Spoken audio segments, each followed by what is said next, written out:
Peristiwa 10 November di Surabaya atau biasa dikenal sebagai Hari Pahlawan adalah salah satu peristiwa yang tidak pernah akan terlupakan bagi bangsa Indonesia.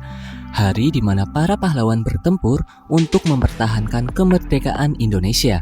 Peristiwa tersebut pertama kali diawali peristiwa perobekan bendera merah putih biru di Hotel Yamato pada tanggal 19 September 1945. Saat itu, rakyat Surabaya akhirnya bersama-sama melawan tentara Inggris dengan jumlah sekutu sekitar 15.000 tentara. Pertempuran terjadi selama 3 minggu dengan banyak rakyat Indonesia yang ikut gugur dalam pertempuran tersebut. Pada keputusan Presiden nomor 316 tahun 1959 pada tanggal 16 Desember 1959 resmi menetapkan hari tersebut sebagai Hari Pahlawan pada 10 November 1945.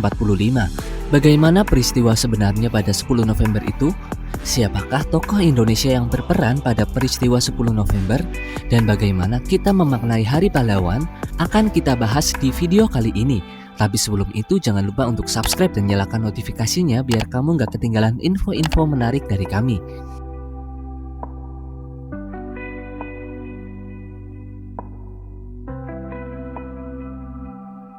Sejarah Hari Pahlawan 10 November 1945. Setelah melakukan proklamasi pada 17 Agustus 1945, situasi di Indonesia belum benar-benar stabil. Indonesia masih berusaha dan menghadapi tentara asing. Hari Pahlawan adalah peristiwa penting dalam sejarah Indonesia. Pertempuran besar terjadi setelah pembacaan proklamasi kemerdekaan. Pemerintah Indonesia yang baru lahir memerintahkan pengibaran bendera nasional merah putih di seluruh wilayah Indonesia 1 September 1945. Gerakan pengibaran bendera tersebut juga dilakukan di Surabaya. Pada pertengahan bulan September, tentara Inggris mendarat di Jakarta dan pada 25 September 1945 bergegas pergi ke Surabaya. Tentara Inggris sudah tergabung dalam Allied Force Netherlands East Indies atau AFNEI yang juga datang bersama tentara Netherlands Indies Civil Administration atau NICA.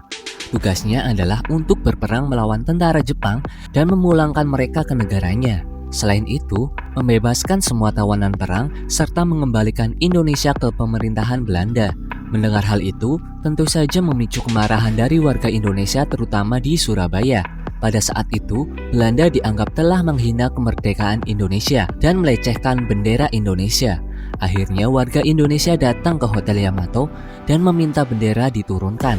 Kemudian, wajib mengibarkan bendera Indonesia. Pada 27 Oktober 1945, pemerintah Republik Indonesia datang melewati kerumunan massa masuk ke Hotel Yamato dikawal Sidik dan Haryono. Sebagai kaki tangan Republik Indonesia, dia berunding dengan Mr. Plukman dan kawan-kawannya dan meminta agar bendera Belanda segera diturunkan dari gedung Hotel Yamato. Dalam perundingan ini, Plukman menolak untuk menurunkan bendera Belanda dan menolak untuk mengakui kedaulatan Indonesia. Perundingan berlanjut memanas. Plukman mengeluarkan pistol dan terjadilah perkelahian dalam ruang perundingan. Plukman tewas dicekik oleh Sidik. Tentara Belanda bersiap-siap karena mendengar letusan pistol Plukman. Sementara itu, Sudirman dan Haryono melarikan diri keluar Hotel Yamato. Kejadian ini semakin ricuh. Belum lagi sejumlah warga yang ingin masuk ke hotel. Haryono dan Kusno Wibowo berhasil merobek bendera Belanda yang bagian biru, sehingga menjadi merah putih. Pada 29 Oktober, Indonesia dan Inggris sepakat untuk menandatangani gencatan senjata. Namun esok harinya terjadi bentrok kembali sehingga menyebabkan Brigadir Jenderal Malabi, seorang pimpinan tentara Inggris, tertembak di dalam mobil yang dinaikinya. Malabi langsung digantikan oleh Mayor Jenderal Robert Menshurk. Ia mengeluarkan ultimatum bahwa semua pimpinan dan orang Indonesia harus melapor dan meletakkan senjatanya di tempat yang telah mereka tentukan. Tak hanya itu, masyarakat Indonesia diminta menyerahkan diri dan mengangkat tangan di atas dengan batas waktu pukul 6 pada 10 November 1945. Oleh sebab itu, terjadilah pertempuran 10 November. Perang antar kubu terus berlangsung. Dengan tokoh perjuangan yang memimpin rakyat Surabaya adalah Sutomo, Wahab Hasbullah, dan Kiai Haji Hashim Asy'ari. 3 tokoh yang berperan penting pada 10 November 1945. Sutomo. Bung Tomo adalah sapaan akrab dari Sutomo. yang merupakan pahlawan terkenal karena berhasil membangkitkan semangat masyarakat Surabaya melawan penjajah. Bung Tomo membantu menyerukan melalui siaran radio dengan berkata, "Lebih baik kita hancur daripada tidak merdeka." Dari sinilah muncul semboyan "Kita tetap merdeka" atau bahkan mati. Kalimat ini diucapkan oleh Bung Tomo. Gubernur Suryo. Tokoh pahlawan lainnya adalah Gubernur Jawa Timur, yaitu Raden Mas Tumenggung Aryo Suryo atau biasa dipanggil Gubernur Suryo. Ia lahir di Magetan 9 Juli 1898 dan putra dari Raden Mas Wiryo Sumarto, seorang jaksa di Magetan. Pemerintah akhirnya menyelamatkan ia sebagai pahlawan nasional yang berhasil membela kemerdekaan dan tercatat dalam Keputusan Presiden Republik Indonesia Nomor 29 pada 17 November 1964. Maijen Sungkono. Tidak hanya Gubernur Suryo dan Bung Tomo, Mayor Jenderal Sungkono juga ikut memegang peran penting. Ia merupakan Panglima Angkatan Perang Surabaya. Meski belum mendapatkan gelar pahlawan, tetap saja ia sudah ikut andil dalam pertempuran tersebut. Meskipun pertempuran Surabaya berujung kekalahan pihak Indonesia dari segi penguasaan wilayah direbut sekutu, namun dari segi menumbuhkan mentalitas perjuangan bangsa bisa dilihat sebagai kemenangan besar.